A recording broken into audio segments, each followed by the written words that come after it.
नमस्कार दोस्तों, मैं किंजल चौधरी स्वागत करता हूं आप सभी का पाथ फाइंडर पर। आप चाहें तो मेरे टेलीग्राम चैनल पर जुड़ सकते हैं, जहां पर लेक्चर के उपरांत आपको लेक्चर के पीडीएफ अपडेट्स मिल जाएंगे। और साथ ही मेरी अनअकैडमी प्रोफाइल है, जहां पर यदि आप मुझे फॉलो करें तो मेरे द्वारा बनाई गई जितनी भी फ्री स्पेशल क्लासेस होती हैं उनकी नोटिफिकेशन आपको टाइम टू टाइम मिलती रहेंगी। तो दोस्तों, एक बहुत बड़ा न्यूज हमारे सामने उभर के आया है। यह है 246 years old ordnance factory board को स्क्रैप कर दिया गया है। दोस्तों, ये 250 साल पुरानी बोर्ड है, जिसकी आप देखें तो अंग्रेजों के टाइम ईस्ट इंडिया कंपनी के दौरान ही इसका क्रिएशन हो चुका था। तो उसको फाइनली लिक्विडेट करने का गवर्नमेंट ने प्रोसेस स्टार्ट कर दिया है। गवर्नमेंट इसको 7 पीएसयू में तोड़ने वाली है। तो आइए आज इस न्यूज के बारे में जानते हैं। ये बहुत पुराना है दोस्तों, ईस्ट इंडिया कंपनी के टाइम से इंडिया में ऑर्डिनेंस फैक्ट्री बोर्ड आप देखें तो ऑपरेट कर रही है। नाम बदला है वक्त के साथ, पर ये फैक्ट्रीज बहुत पुरानी है जो आज भी ऑपरेशन में है। तो न्यूज में क्या है दोस्तों, ऑर्डिनेंस फैक्ट्री बोर्ड को 7 पीएसयू में तोड़ दिया जाएगा डिफेंस मैन्युफैक्चरिंग करने के लिए। ऑर्डिनेंस फैक्ट्री बोर्ड को कॉर्पोरेटाइज किया जाएगा। तो ये सारे न्यूज आप देखते हैं, न्यूज देख सकते हैं, न्यूज में इस वक्त हैं। तो दोस्तों, अगर इंडिया में आप देखें तो पहली ऑर्डिनेंस फैक्ट्री, ऑर्डिनेंस का मतलब सबसे पहले आपके मन में आ रहा होगा। तो दोस्तों, ऑर्डिनेंस मतलब असला, बारूद, गोली, वेपन्स, एम्यूनिशन, आर्म्स, वो सब जो फौज को जिसकी रिक्वायरमेंट होती है वो सब किसमें आता है? ऑर्डिनेंस। वेपन्स भी, एम्यूनिशन भी। तो पहली ऑर्डिनेंस फैक्ट्री यानी वेपन्स फैक्ट्री आप समझ सकते हैं, तो इंडिया में स्टैब्लिश की गई थी 1712 में। डच कंपनी ने बनाया था एक गन पाउडर, बारूद की फैक्ट्री बनाई थी वेस्ट बंगाल में। उसके बाद दोस्तों, जब डच ने बनाया उसके बाद ईस्ट इंडिया कंपनी भी समझ गई, जैसे जैसे उनका एक्सपेंशन देश भर में बढ़ता गया तो वो भी रियलाइज करते गए धीरे धीरे कि भाई अगर देश में पॉलिटिकल होल्ड मजबूत करनी है तो इसके लिए चाहिए एक स्ट्रॉन्ग आर्मी। स्ट्रॉन्ग आर्मी को चाहिए मॉडर्न आर्म्स एंड एम्यूनिशन, क्योंकि उनके पास संख्या बल तो नहीं था लेकिन मॉडर्न आर्म्स एंड एम्यूनिशन वो प्रोवाइड कर सकते थे। तो उसके लिए उन्होंने पहला board of ordnance Fort William Kolkata में, आज के टाइम जिसे कोलकाता कहते हैं, देन कैलकाटा, वहां पे एस्टैब्लिश किया गया। तो दोस्तों, आप देखें अगर इंडियन ऑर्डिनेंस फैक्ट्री बोर्ड के इतिहास में जो जो मेन इवेंट्स हुए हैं उनके वेबसाइट में ही दिया है। तो ये अगर आप देखें तो ये कुछ इस प्रकार है। 1801 में गन कैरेज एजेंसी कोलकाता में एस्टैब्लिश होती है और वहां से पहला जल्द ही वेपन्स बनने स्टार्ट होते हैं। 1906 में फिर एक अगला वाटरशेड इवेंट आता है ऑर्डिनेंस फैक्ट्री बोर्ड के लिए। तो administration of Indian ordinance factories, IG of ordnance factory, एक सेपरेट चार्ज बना दिया जाता है, उनके अंदर आ जाता है। 1933 आते आते डायरेक्टर ऑफ ऑर्डिनेंस फैक्ट्री का वो पोस्ट बन जाता है और आजादी के बाद ऑर्डिनेंस फैक्ट्रीज को मिनिस्ट्री ऑफ डिफेंस के अंदर डाल दिया जाता है। 1962 में एक separate department ministry of defence में डिपार्टमेंट ऑफ डिफेंस प्रोडक्शन बनाया जाता है जो कि ऑर्डिनेंस फैक्ट्री को ओवरसी करती है। और 1979 में ऑर्डिनेंस फैक्ट्री बोर्ड, जिसको आज हम इंडियन ऑर्डिनेंस फैक्ट्री बोर्ड कहते हैं, वो एग्जिस्टेंस में आ जाती है। तो दोस्तों, अगर आप यूपीएससी सिविल सर्विस एग्जाम में फॉर्म भरते हैं तो मेंस के बाद इंटरव्यू के दौरान आप सर्विस सिलेक्शन करते हैं, तो उसमें इंडियन ऑर्डिनेंस फैक्ट्री सर्विस भी एक सर्विस होती है, वो एक ग्रुप ए सर्विस होती है। वैसे ही ग्रुप बी, ग्रुप सी, बहुत सारी सर्विसेज होती हैं। ये सब की सब भारत सरकार की सर्विसेज होती हैं। ये सब मिनिस्ट्री ऑफ डिफेंस के अंदर ऑपरेट करते हैं, काम करते हैं। तो अब क्या फैसला किया गया है?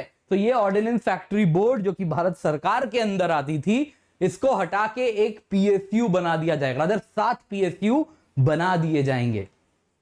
तो दोस्तों, ऑर्डिनेंस फैक्ट्री अगर आप देखें तो देश भर में 41 फैक्ट्रीज हैं इंडियन ऑर्डिनेंस फैक्ट्री बोर्ड के अंदर, जिनके 9 ट्रेनिंग इंस्टीट्यूट हैं, 3 रीजनल मार्केटिंग सेंटर हैं, 5 रीजनल कंट्रोलर्स ऑफ सेफ्टी हैं कि हाँ क्वालिटी चेक्स रखते हैं, जो वेपन बन रही है, जो एम्यूनिशन बन रही है, क्वालिटी रेगुलेशन के लिए भी 5 सेंटर हैं। तो दोस्तों, ये quality arms, ammunition, tanks, Arjun main battle tank, military equipment, weapon systems भी बनाते हैं।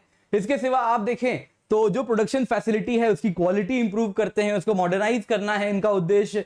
उस मॉडर्नाइजेशन के लिए ये इन हाउस आरएनडी भी करते हैं और साथ साथ टेक्नोलॉजी ट्रांसफर भी करते हैं। पर्पस है दोस्तों, कस्टमर बेस बढ़ाया जाए। ये अपने जो वेपन्स बन रहे हैं इनके द्वारा जो बनाए जा रहे हैं, ये सिर्फ और सिर्फ इंडिया में ही Indian army, Indian police, reserve police, साथ साथ पैरामिलिट्री फोर्सेस को तो बेचती ही हैं, इसके सिवा ये एक्सपोर्ट भी करते हैं। इनका काफी बड़ा एक्सपोर्टर बेस भी है। सालाना लगभग $2 बिलियन की इनकी सेल्स है। तो बहुत बड़ी आप कह सकते हैं सेल्स भी है इनकी। एंड काफी बड़ी ऑर्डिनेंस फैक्ट्री बोर्ड इंडिया में ऑपरेट कर रही है। तो आप देख सकते हैं अलग अलग प्रकार के इनके द्वारा बनाए गए डिवाइसेस एंड इक्विपमेंट्स हैं, मिलिट्री इक्विपमेंट्स हैं, वेपन सिस्टम्स हैं। आप जैसा स्क्रीन पर देख सकते हैं छोटे बंदूक से लेके बड़े बड़े माइन प्रोटेक्टेड व्हीकल्स, साथ साथ Arjun main battle tank, motor, फिर आप देखें तो धनुष कैलिबर गन, ये सब भी हैं। इसके सिवा आप देख सकते हैं INSAS rifles, grenade launcher, multi grenade launcher, sniper rifle, pistol, revolver. फिर आप देखें तो combat uniforms, jacket, high ankle boots. इसके सिवा आप देखें तो एक्सट्रीम कोल्ड क्लाइमेट क्लोथिंग जो चाहिए होती है, ग्लोव, पॉन्चो जो ग्लेशियर में पहनते हैं, सियाचिन में, तो ये सब कुछ ये प्रोवाइड कर रहे हैं। यानी पैराशूट भी बना रहे हैं, वेपन्स भी बना रहे हैं, गोला भी बना रहे हैं, एक्सप्लोजिव्स भी बना रहे हैं, बंदूक भी बना रहे हैं, टैंक्स भी बना रहे हैं। तो ऐसी अलग अलग 41 फैक्ट्रीज हैं जो कि अलग अलग प्रकार की इक्विपमेंट्स बना रही हैं, ऑप्टो इलेक्ट्रॉनिक्स भी बना रहे हैं।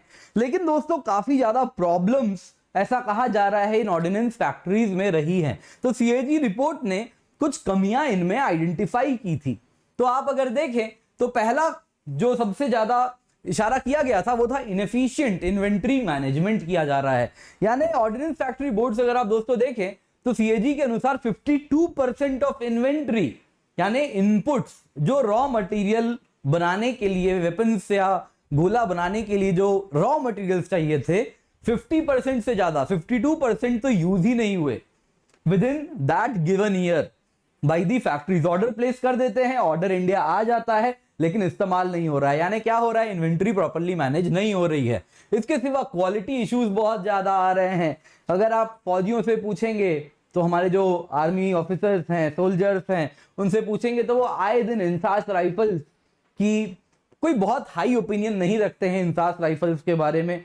हालांकि काफी इंप्रूव की है लेकिन उसके बावजूद वो बहुत हाई ओपिनियन नहीं रखते हैं।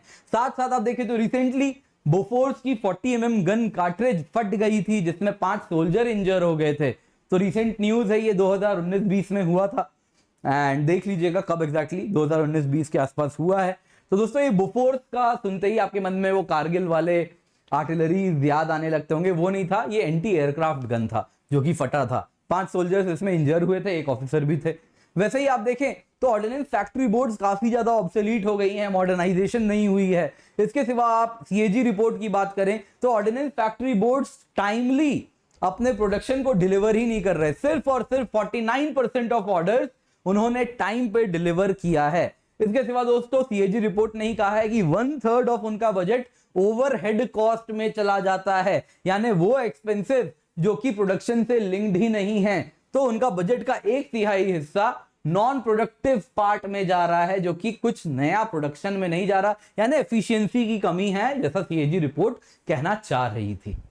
तो इसके बाद दोस्तों गवर्नमेंट ने क्या डिसीजन लिया है, काफी टाइम से चर्चा चल रही थी कि इनको कॉर्पोरेटाइज करो, तो गवर्नमेंट ने finally in 246-year-old ordnance factory board जिसमें 41 ammunition and military equipment production facility है, उनको 7 state owned corporate entities, simple शब्दों में बोलो तो सब बोलूं तो 7 पीएसयू में तोड़ दिया है।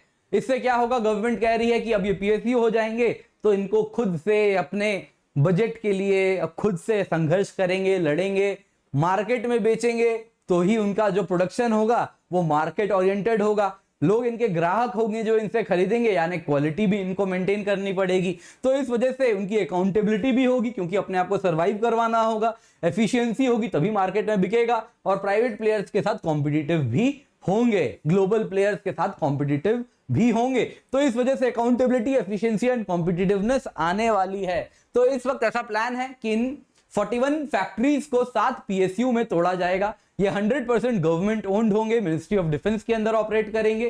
तो इन पीएसयूज को कुछ इस प्रकार से तोड़ा जाएगा। पहला पीएसयू होगा एम्यूनिशन एंड एक्सप्लोसिव ग्रुप।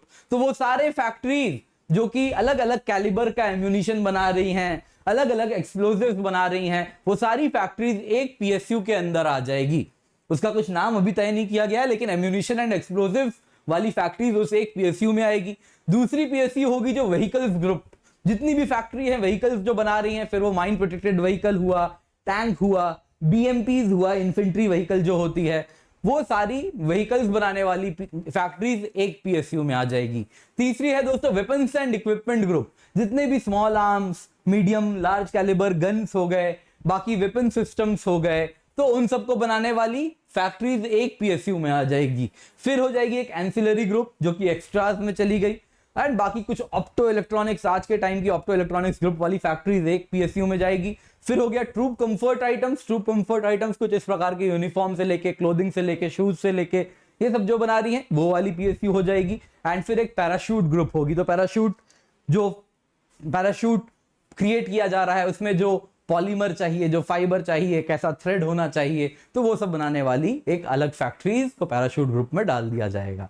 तो दोस्तों ये इस वक्त का प्लान है। गवर्नमेंट इस प्रकार से हमारी ऑर्डिनेंस फैक्ट्रीज को रिस्ट्रक्चर करने वाली है, तो जरूर इसके बारे में पढ़ें। अभी आने वाले दिनों में और न्यूज आएगी तो इसको हम और डेप्थ में भी चर्चा इस पर करेंगे, गवर्नमेंट जैसे जैसे क्लैरिटी देती जाएगी क्या क्या होने वाला है। तो तब तक के लिए thank you so much for joining. जब भी अनअकैडमी आए यूज कोड KC10, क्योंकि इससे सिर्फ 10% ऑफ नहीं मिलेगा। मैं आपको डायरेक्टली मेंटरशिप भी दूंगा, डायरेक्ट हैंड होल्डिंग भी दूंगा, बेस्ट नोट्स भी प्रोवाइड करूंगा, और मेरी जो गाइडेंस है वो सारे सब्जेक्ट्स ऑफ जीएस, ऐसे ज्योग्राफी ऑप्शनल कवर करेगी अगर आप कोड KC10 इस्तेमाल करते हैं तो। अनअकैडमी में दोस्तों इंडिया के बेस्ट एजुकेटर्स हमारे साथ जुड़े हुए हैं। इसके सिवा अनअकैडमी में आप देखें तो 100 सीट्स ही बच रहे हैं। बेस्ट प्रोग्राम है। अगर आप 2 साल की आइकनिक सब्सक्रिप्शन ले तो 1-on-1 पर्सनल मेंटरिंग भी प्रोवाइड कर रहे हैं। इसके सिवा दोस्तों ग्रेट लर्निंग वीक स्टार्ट पिछले हफ्ते तक था, तो आई होप आपने उसका आनंद उठाया होगा। And GS and optional combo prices भी हैं, आप देख सकते हैं स्क्रीन पर। 1 साल की सब्सक्रिप्शन है after using the code KC10 76,500 रुपए। जैसे ही आप KC10 कोड यूज करेंगे आइकनिक जीएस प्लस ऑप्शनल आपको फर्दर 10% डिस्काउंट मिलेगा। जीएस प्लस ऑप्शनल कुछ 51-52 हजार की हो जाएगी after using the code KC10। इसके सिवा दोस्तों ऑप्शनल कार्निवल स्टार्ट हो चुका है, नए बैचेस स्टार्ट हो चुके हैं ऑप्शनल के, आप देख सकते हैं अलग अलग ऑप्शनल के। तो आइकनिक एंड प्लस ये कोर्सेज लें। 2 साल की प्लस सब्सक्रिप्शन की कॉस्ट है 64,800 रुपए after using the code KC10। Iconic subscription की 2 साल की कॉस्ट है 1,04,175 रुपए। 16 जून से नए बैचेस भी स्टार्ट हो चुके हैं, फ्री टेस्ट सीरीज भी रन कर रहे हैं, और अनअकैडमी कॉम्बैट इंडिया का लार्जेस्ट स्कॉलरशिप टेस्ट है, तो इसका हिस्सा जरूर बने। Thank you so much for joining, have a great day.